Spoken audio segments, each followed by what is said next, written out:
राधे राधे आप लोग सभी को। मैं आज आप लोगों के लिए एक शानदार ज़बरदस्त कहानी फिर से लेकर आ गया हूँ। तो चलिए इस कहानी को सुनते हैं और समझते हैं इसका मोरल। जंगल में कुछ जंगली पतीला रखे थे, उसको गर्म कर रहे थे क्योंकि उनको कुछ बनाना था उस पतीले में। सुनिएगा ज़रा ध्यान से।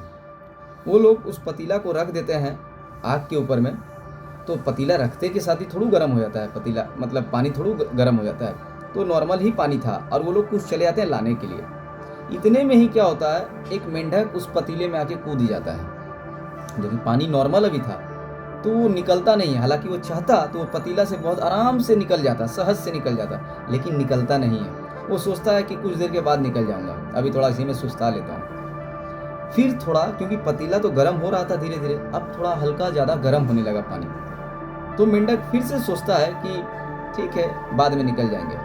वो अपने आप को एडजस्ट कर लेता है वही गर्म पानी के साथ। फिर थोड़ा और ज़्यादा गर्म होता है, वो फिर भी नहीं निकलता है, वो फिर भी एडजस्ट ही कर लेता है।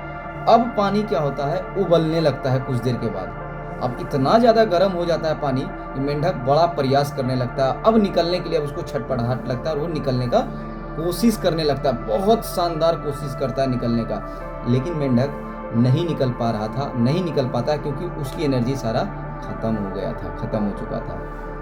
उसके बाद एक समय ऐसा आता है कि पानी पूरा एक्सट्रीम गर्म हो गया, यानी पूरा उबलाहट एकदम करने लगा। और फिर मेंढक के पास अब कोई चारा नहीं था, क्योंकि एनर्जी भी नहीं रहा था और वो उसका प्रयास भी पूरा हो चुका था।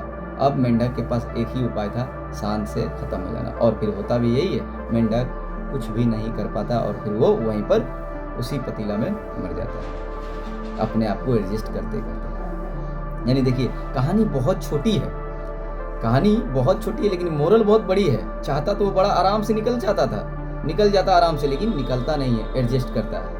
ये कभी कभी जीवन में हम लोगों का एडजस्टमेंट ही हम लोगों को भी इसी तरह से मेंढक के जैसा ही हम लोगों को निकलने नहीं देता है और हमेशा एडजस्ट कराते रहता है, और हम लोग भी कहीं ना कहीं उस मेंढक की तरह ही फंस के रह जाते हैं।